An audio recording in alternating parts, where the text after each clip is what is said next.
Bonjour à toutes et à tous, je vous propose aujourd'hui de découvrir un boîtier de Zalman qui est le Z9 Plus. Donc c'est un boîtier moyenne tour dans lequel on voit sur l'emballage, qui est un emballage on va dire carton classique, à mon avis très orienté recyclage, où on nous annonce donc sur ce Z9 Plus une façade supérieure en mèche, donc par ici. Nous aurons également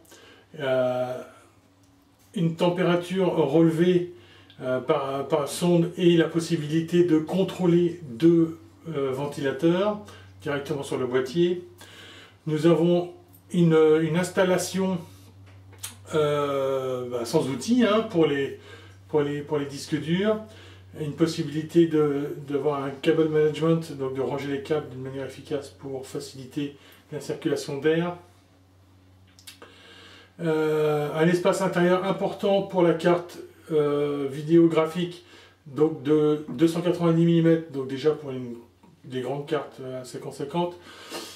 Le support de 4 ports USB 2 en façade. C'est un petit peu dommage qu'il n'y ait pas d'USB 3.0, mais ça, c'est pas encore bien dramatique aujourd'hui, mais pour 2012, ça deviendra problématique. Et nous avons donc la face avant qui est en acrylique. Donc voilà pour la présentation, rien d'autre de plus, si ce n'est la même chose dans différentes langues.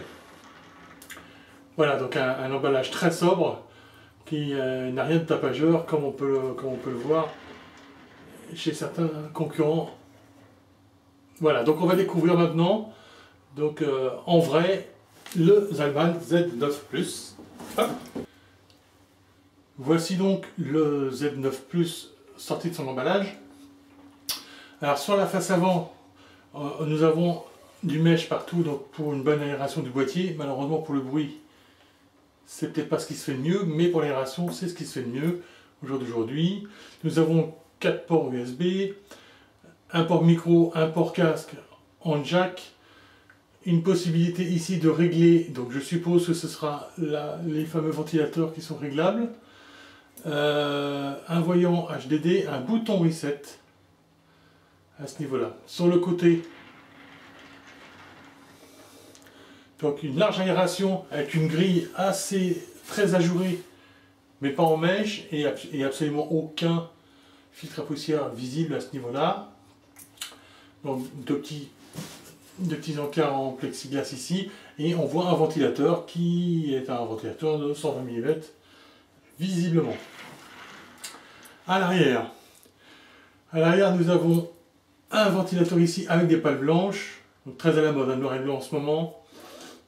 Des passe-cloisons pour du water cooling, 7 emplacements pour des cartes filles et un logement dans la partie basse pour l'alimentation.